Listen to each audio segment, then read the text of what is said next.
Martin Heidegger, The Thing, translated by Albert Hofstadter. All distances in time and space are shrinking. Man now reaches overnight by plane places which formerly took weeks and months of travel. He now receives instant information by radio of events which he formerly learned about only years later, if at all. The germination and growth of plants, which remained hidden throughout the seasons, is now exhibited publicly in a minute on film.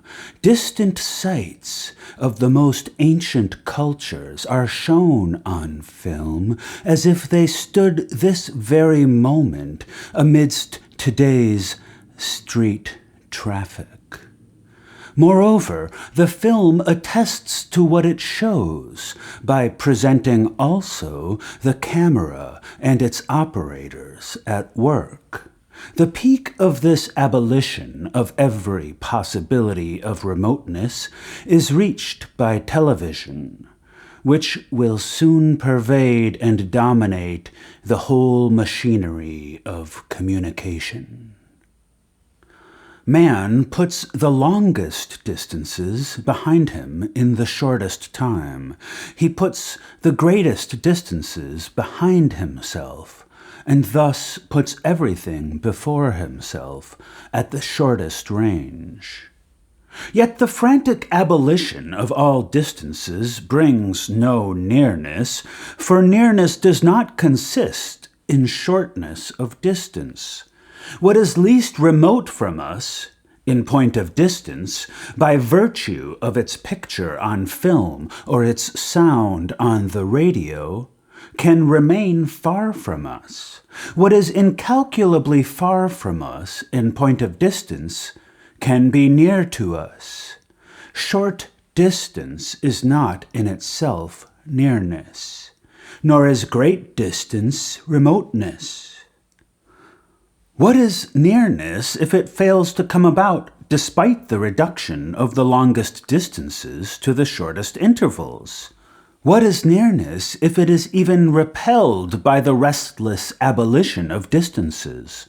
What is nearness if, along with its failure to appear, remoteness also remains absent?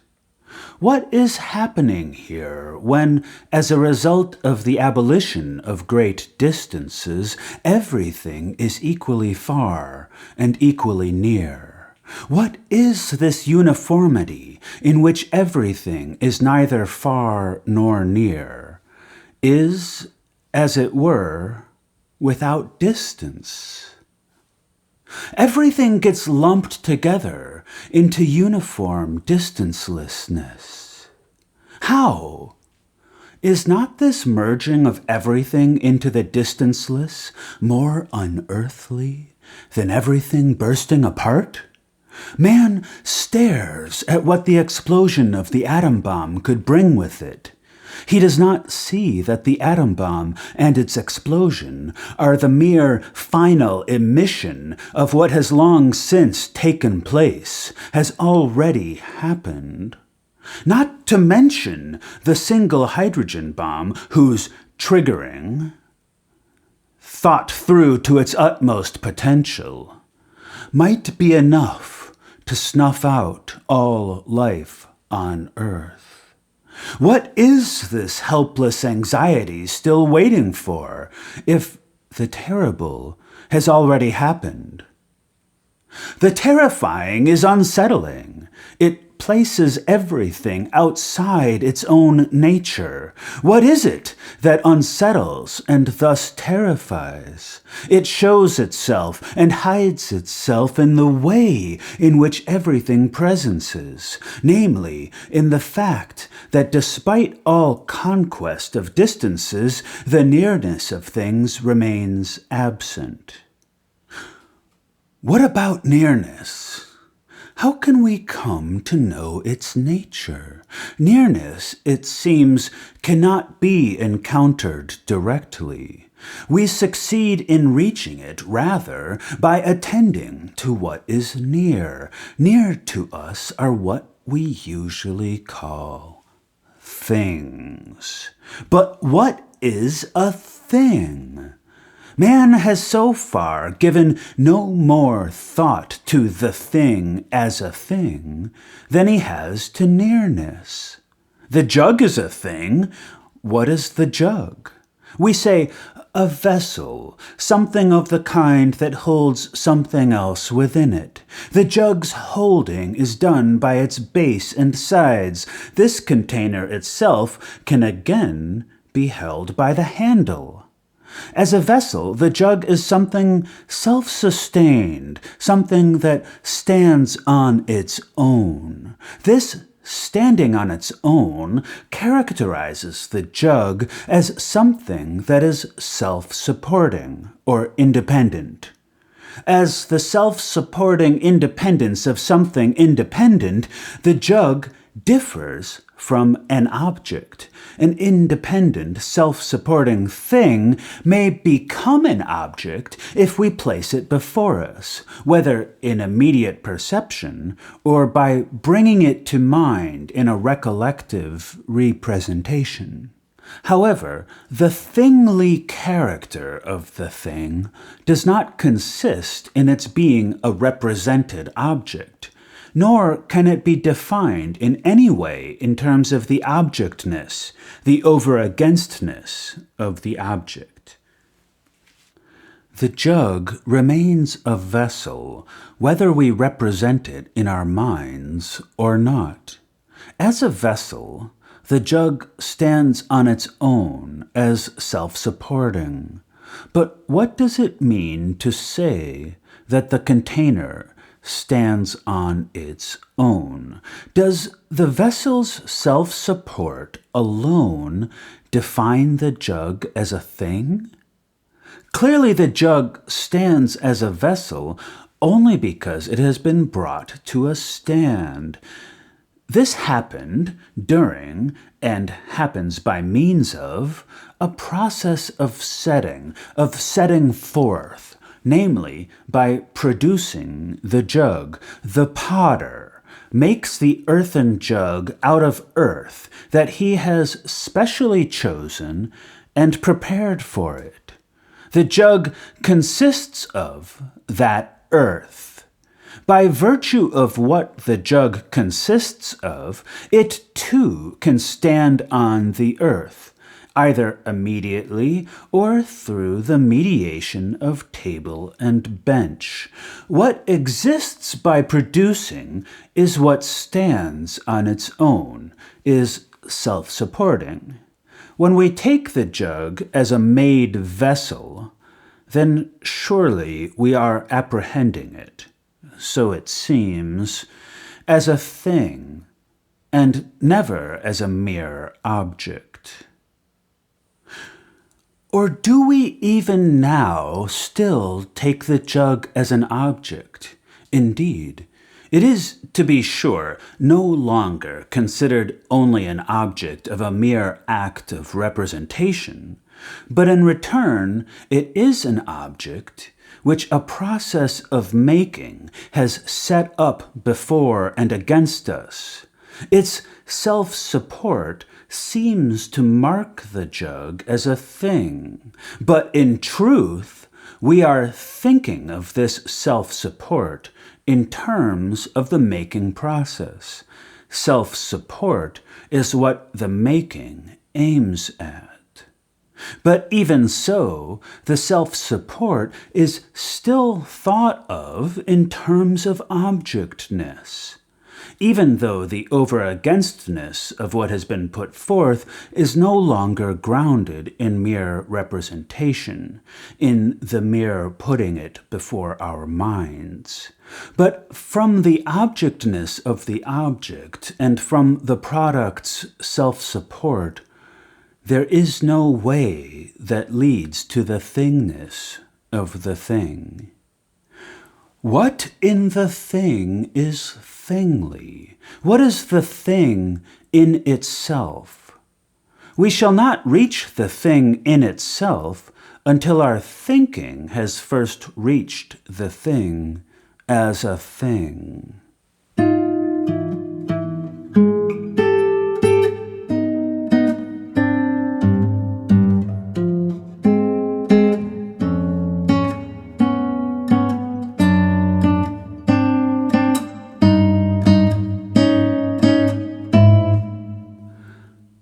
The jug is a thing as a vessel. It can hold something. To be sure, this container has to be made, but its being made by the potter in no way constitutes what is peculiar and proper to the jug, insofar as it is qua jug. The jug is not a vessel because it was made. Rather, the jug had to be made because it is this holding vessel. The making, it is true, lets the jug come into its own, but that in which the jug's nature is its own is never brought about by its making. Now released from the making process, the self-supporting jug has to gather itself for the task of containing. In the process of its making, of course, the jug must first show its outward appearance to the maker.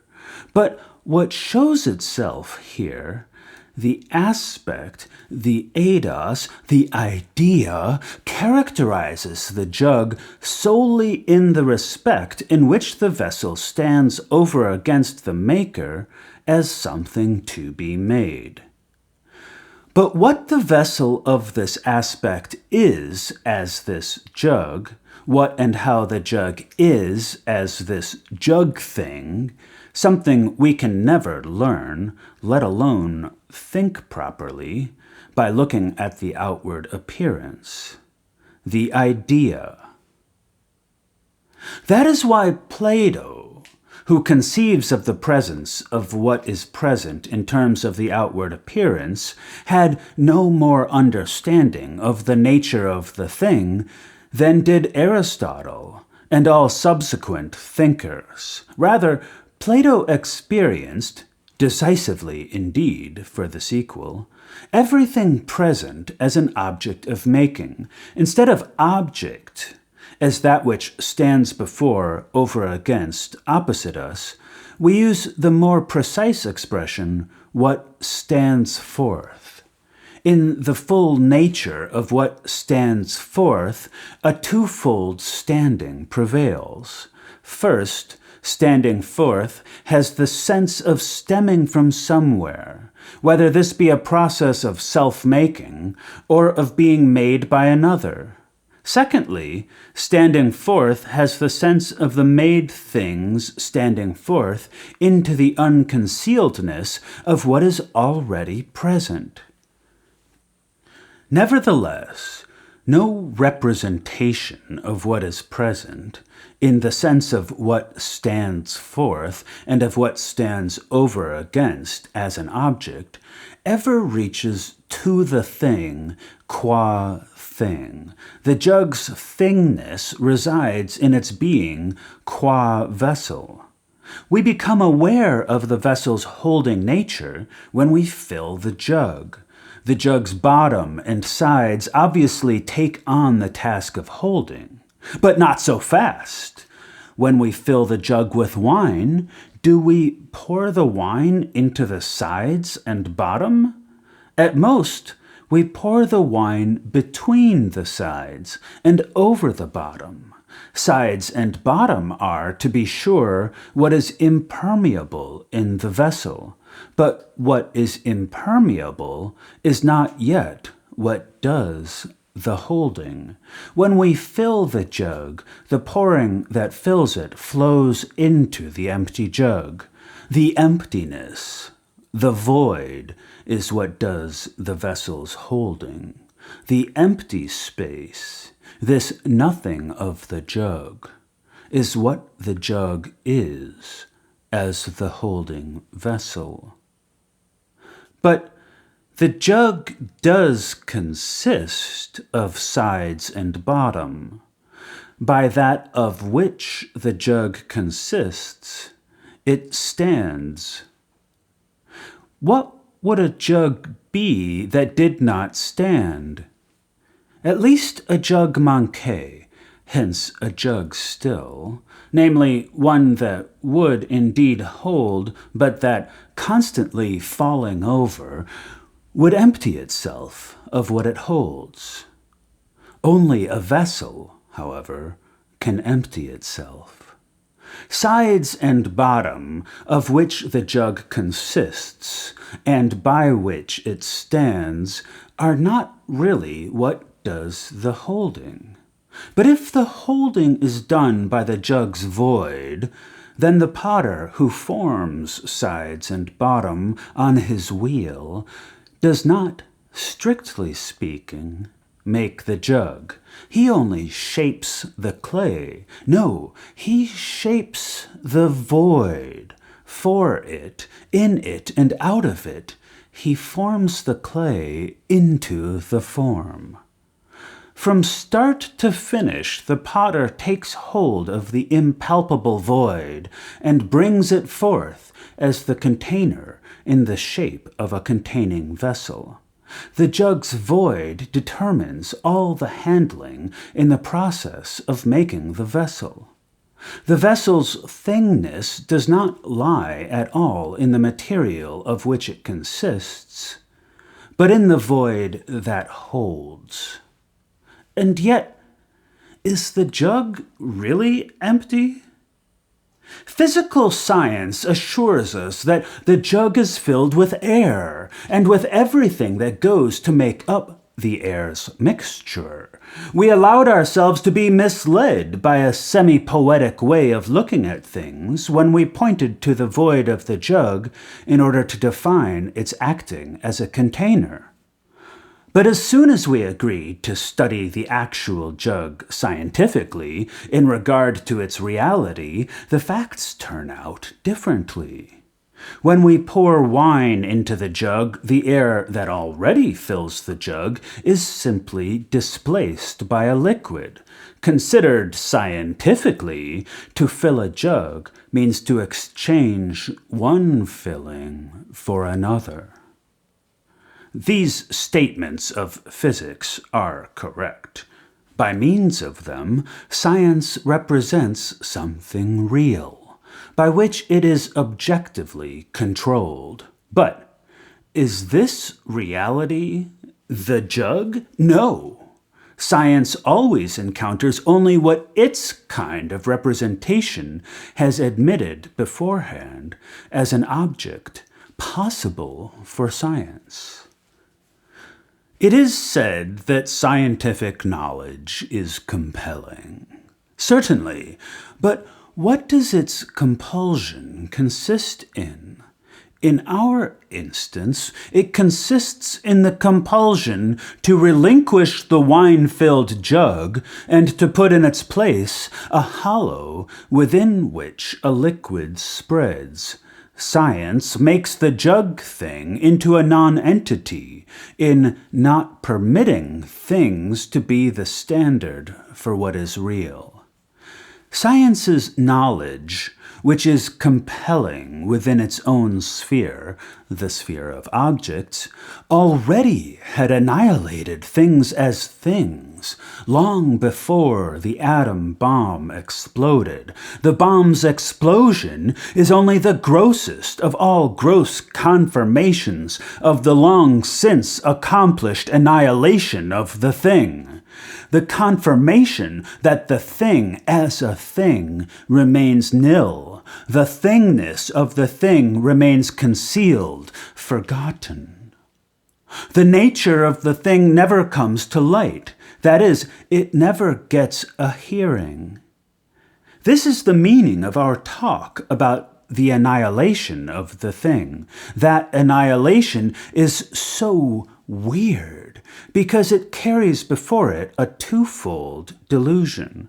First, the notion that science is superior to all other experience in reaching the real in its reality, and second, the illusion that, notwithstanding the scientific investigation of reality, things could still be things, which would presuppose that they had once been in full possession of their thinghood. But if things ever had already shown themselves qua things in their thingness, then the thing's thingness would have become manifest and would have laid claim to thought. In truth, however, the thing as thing remains proscribed, nil, and, in that sense, annihilated. This has happened, and continues to happen so essentially that not only are things no longer admitted as things, but they have never yet at all been able to appear to thinking as things. To what is the non-appearance of the thing as thing due? Is it simply that man has neglected to represent the thing as thing to himself? Man can neglect only what has already been assigned to him. Man can represent, no matter how, only what has previously come to light of its own accord and has shown itself to him in the light it brought with it. What, then, is the thing as thing that its essential nature has never yet been able to appear? Has the thing never yet come near enough for man to learn how to attend sufficiently to the thing as thing? What is nearness? We have already asked this question before. To learn what nearness is, we examined the jug nearby. In what does the jug character of the jug consist? We suddenly lost sight of it. At the moment, in fact, when the illusion intruded itself that science could reveal to us the reality of the jug, we represented the effective feature of the vessel, that which does its holding, the void, as a hollow filled with air. Conceived in terms of physical science, that is what the void really is. But it is not the jug's void. We did not let the jug's void be its own void. We paid no heed to that in the vessel which does the containing.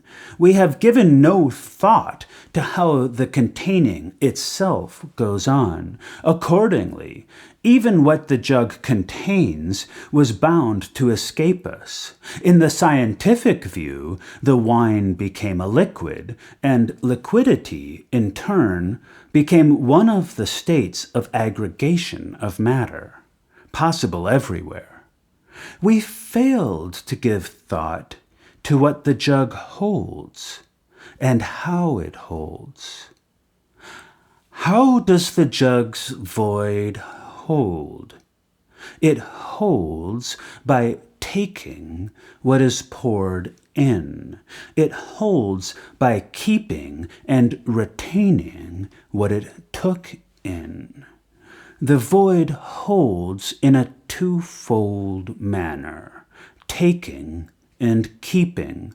The word hold is therefore ambiguous. Nevertheless, the taking of what is poured in and the keeping of what was poured belong together. But their unity is determined by the outpouring for which the jug is fitted as a jug. The twofold holding of the void rests on the outpouring. In the outpouring, the holding is authentically how it is. To pour from the jug is to give. The holding of the vessel occurs in the giving of the outpouring. holding needs the void as that which holds. The nature of the holding void is gathered in the giving. But giving is richer than a mere pouring out. The giving, whereby the jug is a jug, gathers in the twofold holding, in the outpouring. We call the gathering of the twofold holding into the outpouring, which, as a being together, first constitutes the full presence of giving, the poured gift. The jug's jug character consists in the poured gift of the pouring out. Even the empty jug retains its nature by virtue of the poured gift, even though the empty jug does not admit of a giving out. But this non-admission belongs to the jug, and to it alone. A scythe, by contrast, or a hammer, is not capable of a non-admission of this giving. The giving of the outpouring can be a drink. The outpouring gives water. It gives wine to drink. The spring stays on in the water of the gift. In the spring the rock dwells, and in the rock dwells the dark slumber of the earth, which receives the rain and dew of the sky. In the water of the spring dwells the marriage of sky and earth. It stays in the wine given by the fruit of the vine, the fruit in which the earth's nourishment and the sky's sun are betrothed to one another. In the gift of water, in the gift of wine, sky and earth dwell. But the gift of the outpouring is what makes the jug a jug. In the jugness of the jug, sky and earth dwell. The gift of the pouring out is drink for mortals. It quenches their thirst. It refreshes their leisure. It enlivens their conviviality. But the jug's gift is at times also given for consecration. If the pouring is for consecration, then it does not still a thirst. It stills and elevates the celebration of the feast. The gift of the pouring now is neither given in an inn, nor is the poured gift a drink for mortals. The outpouring is the libation poured out for the immortal gods. The gift of the outpouring as libation is the authentic gift. In giving the consecrated libation, the pouring jug occurs as the giving gift. The consecrated libation is what our word for a strong outpouring flow, gush, really designates: gift and sacrifice. Gush, Middle English guschen, gaschen, cf. German Guss, gießen, is the Greek kain, the Indo-European gu. It means to offer in sacrifice. To pour a gush when it is achieved in its essence, thought through with sufficient generosity, and genuinely uttered, is to donate, to offer in sacrifice, and hence to give. It is only for this reason that the pouring of the gush, once its nature withers, can become a mere pouring in and pouring out until it finally decays into the dispensing of liquor at the bar. Pouring the outpour is not a mere filling and decanting. In the gift of the outpouring, that is drink, mortals stay in their own way.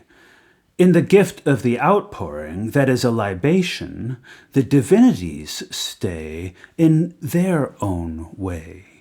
They who receive back the gift of giving as the gift of the donation. In the gift of the outpouring, mortals and divinities each dwell in their different ways. Earth and sky dwell in the gift of the outpouring. In the gift of the outpouring, earth and sky, divinities and mortals, dwell together all at once. These four, at one because of what they themselves are, belong together. Preceding everything that is present, they are enfolded into a single fourfold. In the gift of the outpouring dwells the simple singlefoldness of the four.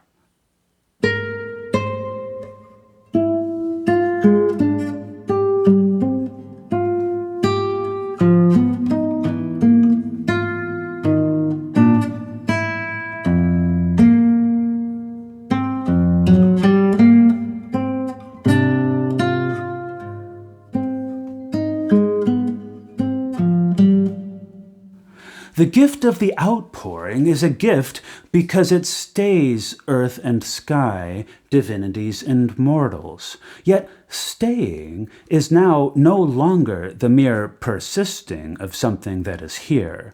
Staying appropriates. It brings the four into the light of their mutual belonging.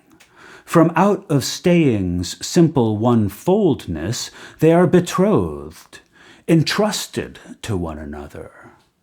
At one in this being entrusted to one another, they are unconcealed. The gift of the outpouring stays the one-fold of the fourfold of the four. And in the poured gift, the jug presences as jug. The gift gathers what belongs to giving, the twofold containing, the container, the void, and the outpouring as donation. What is gathered in the gift gathers itself in appropriately staying the fourfold. This manifold simple gathering is the jug's presencing. Our language denotes what a gathering is by an ancient word. That word is thing. The judge's presencing is the pure giving gathering of the one-fold fourfold into a single time-space, a single stay. The jug presences as a thing. The jug is the jug as a thing. But how does the thing presence? The thing things. Thinging gathers. Appropriating the fourfold, it gathers the fourfold's stay, its while, into something that stays for a while, into this thing, that thing. The jug's essential nature, its presencing, so experienced and thought of in these terms, is what we call thing. We are now thinking this word by way of the gathering, appropriating, staying of the fourfold. At the same time, we recall the old High German word, thing. This reference to the history of language could easily tempt us to misunderstand the way in which we are now thinking of the nature of the thing. It might look as though the nature of the thing, as we are now thinking of it, had been, so to speak, thoughtlessly poked out of the accidentally encountered meaning of the old High German thing. The suspicion arises that the understanding of the nature of the thingness that we are here trying to reach may be based on the accidents of an etymological game. The notion becomes established and is already current that, instead of giving thought to essential matters, we are here merely using the dictionary. The opposite is true. To be sure, the old High German word thing means a gathering, and specifically a gathering to deliberate on a matter under discussion, a contested matter. In consequence, the old German words thing and dink become the names for an affair or matter of pertinence. They denote anything that in any way bears on men, concerns them, and that accordingly is a matter for discourse. The Romans called a matter for discourse res. The Greek airo, retos, retra, rema, means to speak about something, to deliberate on it. Res publica means not the state, but that which, known to everyone, concerns everybody, and is therefore deliberated in public. Only because res means what concerns men are the combinations res adversi, res secundii possible. The first is what affects or bears on man adversely, the second what attends man favorably. The dictionaries, to be sure, translate res adversi correctly as bad fortune, res secundii as good fortune, but dictionaries have little to report about what words spoken thoughtfully say.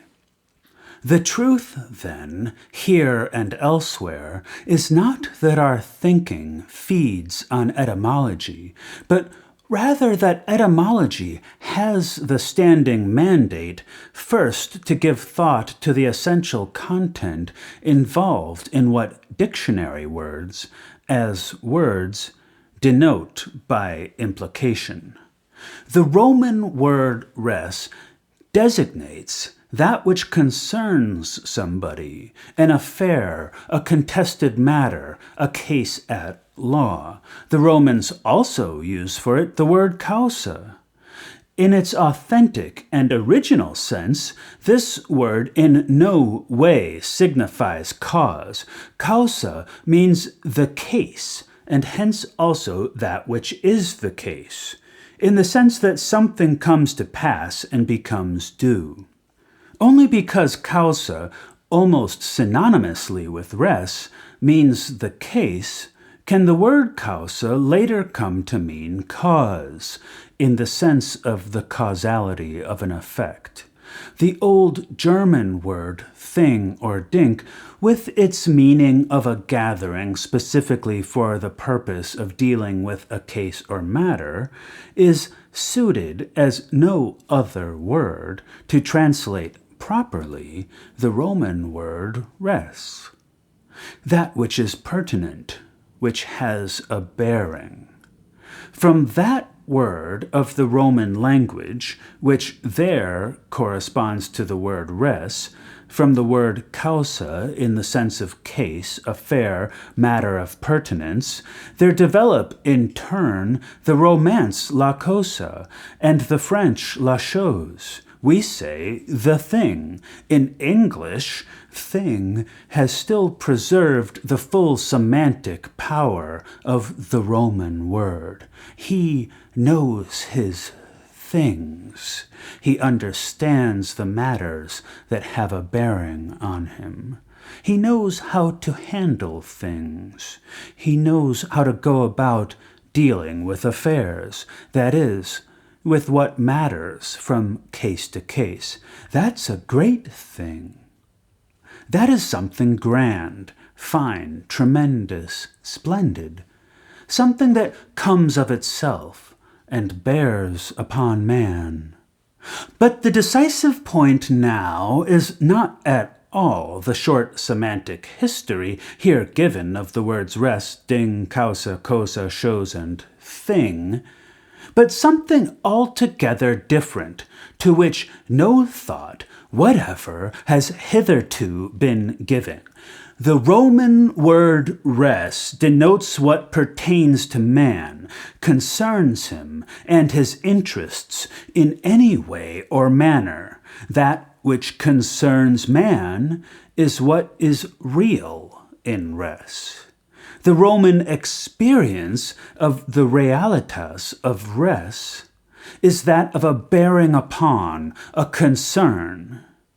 But the Romans never properly thought through the nature of what they thus experienced.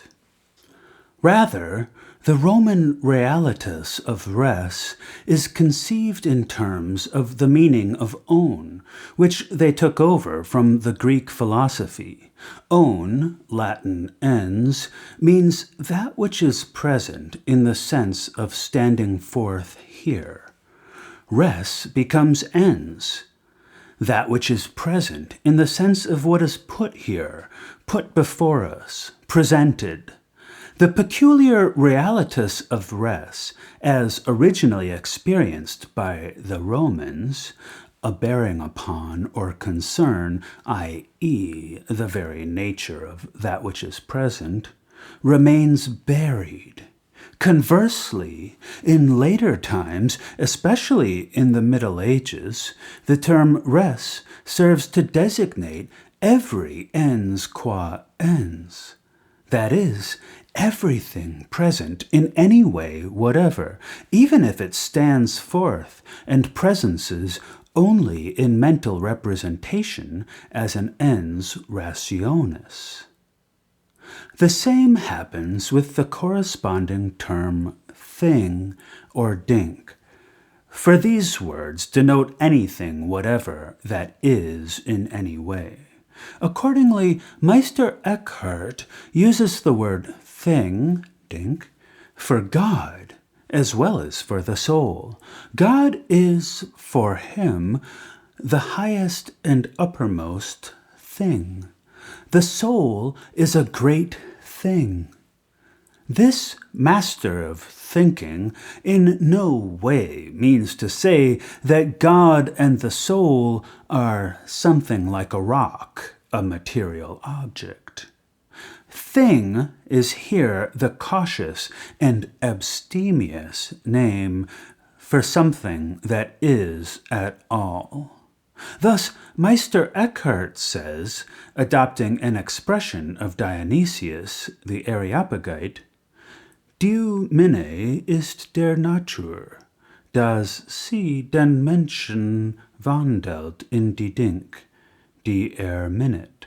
Love is of such a nature that it changes man into the things he loves. Because the word thing, as used in Western metaphysics, denotes that which is at all and is something in some way or other, the meaning of the name thing varies with the interpretation of that which is, of entities. Kant talks about things in the same way as Meister Eckhart and means by this term something that is. But for Kant, that which is becomes the object of a representing that runs its course in the self-consciousness of the human ego. The thing in itself means for Kant the object in itself. To Kant, the character of the in itself signifies that the object is an object in itself without reference to the human act of representing it, that is, without the opposing ob, by which it is first of all put before this representing act. Thing in itself, thought in a rigorously Kantian way, means an object that is no object for us, because it is supposed to stay put, without a possible before, for the human representational act that encounters it. Neither the general, long outworn meaning of the term thing, as used in philosophy, nor the old High German meaning of the word thing, however, are of the least help to us in our pressing need to discover and give adequate thought to the essential source of what we are now saying about the nature of the jug. However, one semantic factor in the old usage of the word thing, namely gathering, does speak to the nature of the jug, as we earlier had it in mind. The jug is a thing neither in the sense of the Roman res, nor in the sense of the medieval ens, let alone in the modern sense of object. The jug is a thing insofar as it things. The presence of something present, such as the jug, comes into its own, appropriatively manifests and determines itself only from the thinging of the thing.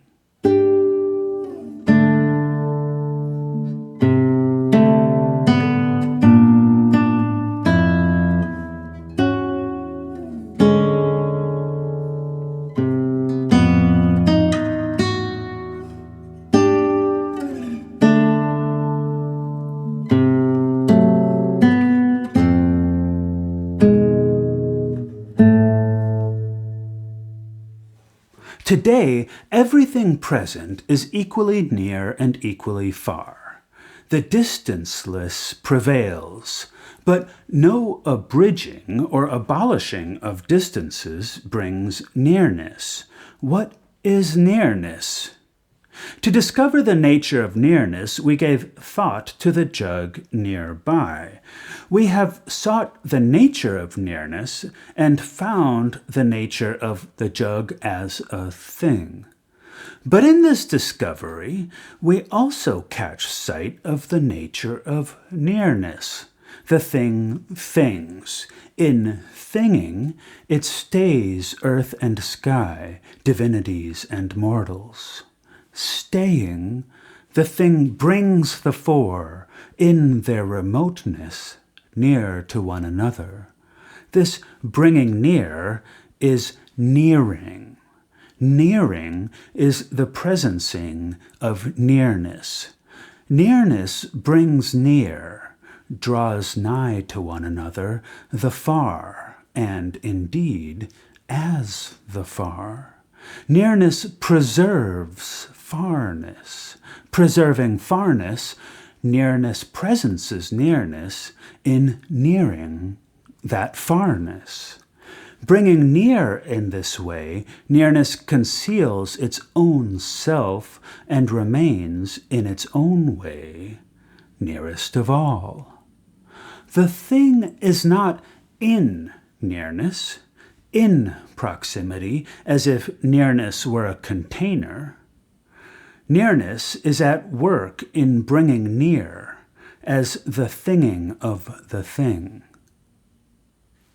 Thinging, the thing stays the united four, earth and sky, divinities and mortals, in the simple one-fold of their self-unified fourfold. Earth is the building-bearer, nourishing with its fruits, tending water and rock, plant and animal. When we say earth, we are already thinking of the other three along with it, by way of the simple oneness of the four. The sky is the sun's path, the course of the moon, the glitter of the stars, the year's seasons, the light and dusk of day, the gloom and glow of night, the clemency and inclemency of the weather, the drifting clouds and blue depth of the ether. When we say sky, we are already thinking of the other three along with it, by way of the simple oneness of the four. The divinities are the beckoning messengers of the Godhead. Out of the hidden sway of the divinities, the God emerges as what he is, which removes him from any comparison with beings that are present. When we speak of the divinities, we are already thinking of the other three along with them by way of the simple oneness of the four. The mortals are human beings. They are called mortals because they can die. To die means to be capable of death as death. Only man dies. The animal perishes. It has death neither ahead of itself nor behind it. Death is the shrine of nothing, that is, of that which in every respect is never something that merely exists, but which nevertheless presences, even as the mystery of being itself. As the shrine of nothing, death harbors within itself the presencing of being. As the shrine of nothing, death is the shelter of being. We now call mortals mortals, not because their earthly life comes to an end, but because they are capable of death as death. Mortals are who they are as mortals, present in the shelter of being. They are the presencing relation to being as being. Metaphysics, by contrast, thinks of man as animal, as a living being. Even when ratio pervades animalitas, man's being remains defined by life and life experience. Rational, living beings must first become mortals. When we say mortals, we are then thinking of the other three along with them, by way of the simple oneness of the four. Earth and sky, divinities and mortals, being at one with one another of their own accord, belong together by way of the simpleness of the united fourfold. Each of the four mirrors in its own way the presence of the others. Each therewith reflects itself in its own way into its own, within the simpleness of the four. This mirroring does not portray a likeness. The mirroring, lightening each of the four, appropriates their own presencing into simple belonging to one another. Mirroring in this appropriating lightening way, each of the four plays to each of the others. The appropriative mirroring sets each of the four free into its own, but it binds these free ones into the simplicity of their essential being toward one another. The mirroring that binds into freedom is the play that betroths each of the four to each through the enfolding clasp of their mutual appropriation. None of the four insists on its own separate particularity. Rather, each is expropriated within their mutual appropriation into its own being. This expropriative appropriating is the mirror play of the fourfold. Out of the fourfold, the simple onefold of the four is ventured. This appropriating mirror play of the simple onefold of earth and sky, divinities and mortals, we call the world. The world presences by worlding. That means the world's worlding cannot be explained by anything else, nor can it be fathomed through anything else. This impossibility does not lie in the inability of our human thinking to explain and fathom in this way. Rather, The inexplicable and unfathomable character of the world's worlding lies in this, that causes and grounds remain unsuitable for the world's worlding. As soon as human cognition here calls for an explanation, it fails to transcend the world's nature and falls short of it. The human will to explain just does not reach to the simpleness of the simple onefold of worlding. The united four are already strangled in their essential nature when we think of them only as separate realities, which are to be grounded in and explained by one another. The unity of the fourfold is the fouring. But the fouring does not come about in such a way that it encompasses the four and only afterward is added to them as that compass.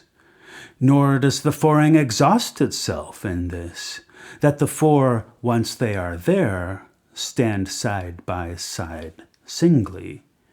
The fouring, the unity of the four, presences as the appropriating mirror play of the betrothed, each to the other in simple oneness. The fouring presences as the worlding of world. The mirror play of world is the round dance of appropriating. Therefore, the round dance does not encompass the four like a hoop. The round dance is the ring that joins while it plays as mirroring. Appropriating, it lightens the four into the radiance of their simple oneness. Radiantly, the ring joins the four, everywhere open to the riddle of their presence. The gathered presence of the mirror play of the world, joining in this way, is the ringing. In the ringing of the mirror-playing ring, the four nestle into their unifying presence, in which each one retains its own nature. So nestling, they join together, worlding the world. Nestling, malleable, pliant, compliant, nimble. In Old German, these are called ring and gering. The mirror play of the worlding world, as the ringing of the ring, rests free the united four into their own compliancy, the circling compliancy of their presence. Out of the ringing mirror play, the thinging of the thing takes place. The thing stays, gathers and unites the fourfold. The thing things world. Each thing stays the fourfold into a happening of the simple onehood of world. If we let the thing be present in its thinging from out of the worlding world, then we are thinking of the thing as thing. Taking thought in this way, we let ourselves be concerned by the thing's worlding being. Thinking in this way, we are called by the thing as the thing. In the strict sense of the German word bedingt, we are the bethinged, the conditioned ones. We have left behind us the presumption of all unconditionedness. If we think of the thing as a thing, then we spare and protect the thing's presence in the region from which it presences. Thinging is the nearing of world. Nearing is the nature of nearness. As we preserve the thing qua thing, we inhabit nearness. The nearing of nearness is the true and sole dimension of the mirror play of the world. The failure of nearness to materialize in consequence of the abolition of all distances has brought the distanceless to dominance. In the default of nearness, the thing remains annihilated as a thing in our sense.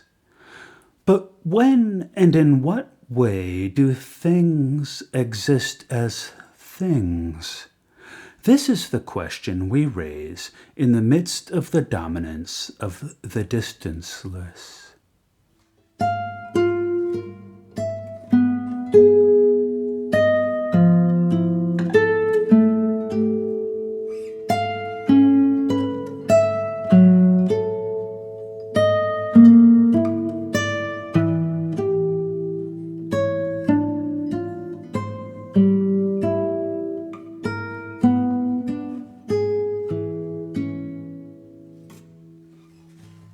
When and in what way do things appear as things? They do not appear by means of human making, but neither do they appear without the vigilance of mortals. The first step toward such vigilance is the step back from the thinking that merely represents, that is, explains, to the thinking that responds and recalls. The step back from the one thinking to the other is no mere shift of attitude. It can never be any such thing for this reason alone, that all attitudes, including the ways in which they shift, remain committed to the precincts of representational thinking. The step back does, indeed, depart from the sphere of mere attitudes. The step back takes up its residence in a co-responding, which, appealed to in the world's being by the world's being, answers within itself to that appeal. A mere shift of attitude is powerless to bring about the advent of the thing as thing, just as nothing that stands today as an object in the distanceless can ever be simply switched over into a thing. Nor do things as things ever come about if we merely avoid objects and recollect former objects, which perhaps were once on the way to becoming things and even to actually presencing as things. Whatever becomes a thing occurs out of the ringing of the world's mirror play. Only when all of a sudden, presumably, world worlds as a world, only then does the ring shine forth, the joining from which the ringing of earth and heaven, divinities and mortals, wrests itself free for that compliancy of simple oneness. In accordance with this ring, thinging itself is unpretentious, and each present thing, modestly compliant, fits into its own being. Inconspicuously compliant is the thing, the jug and the bench, the footbridge and the plough, but tree and pond, too, brook and hill are things, each in its own way. Things, each thinging from time to time in its own way, are heron and roe, deer, horse, and bull. Things, each thinging and staying in its own way, are mirror and clasp, book and picture, crown and cross. But things are also compliant and modest in number, compared with the countless objects everywhere of equal value, compared with the measureless mass of men as living beings.